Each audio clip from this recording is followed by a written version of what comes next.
Ermənistan vətəndaşlarının məhkəməsində təqsirləndirilən şəxslərin cəzalandırılmasına dair prokurorların təklifləri səsləndirilib. Baş prokurorun böyük köməkçisi Vüsal Əliyev və Baş prokurorluğun dövlət ittihamını müdafiəsi üzrə idarəsinin şöbə rəisi Nəsir Bayramov çıxış edərək təqsirləndirilən şəxslərin ittiham olunduqları hər bir cinayət əməlinə görə təyin edilməli cəzaya dair dövlət ittihamını müdafiə edən prokurorların təkliflərini səsləndirib. Təklif olunub ki, Münassakanyan Levon Henrixi Azərbaycan Cinayət Məcəlləsində nəzərdə tutulan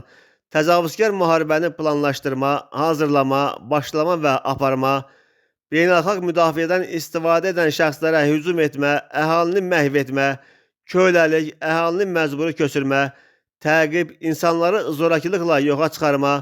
beynəlxalq hüquq normalarına zidd azadlıqdan məhrum etmə, işgəncə, muzluluq, müharibə qanunlarını və adətlərini pozma,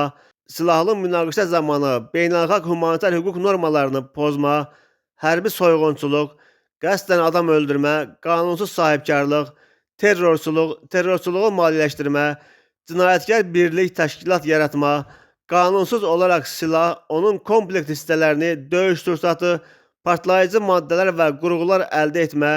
başqasına vermə, satma, saxlama, daşıma və gəzdirmə, aviasiya təhlükəsizliyinə təhdid yaradan əməllər, hakimiyyəti zorla ələ keçirmə və onu zorla saxlama, dövlətin konstitusiya quruluşunu zorla dəyişdirmə,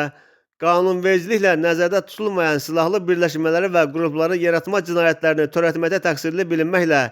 qəti olaraq ömürlük azadlıqdan məhrum etmə cəzasına məhkum edilsin və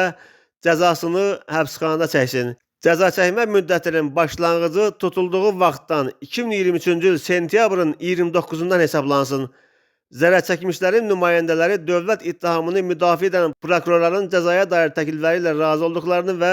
buna uyğun hökm çıxarılmasını məhkəmə kollegiyasından xahiş ediblər. Məhkəmə prosesi noyabrın 27-sində davam etdiriləcək.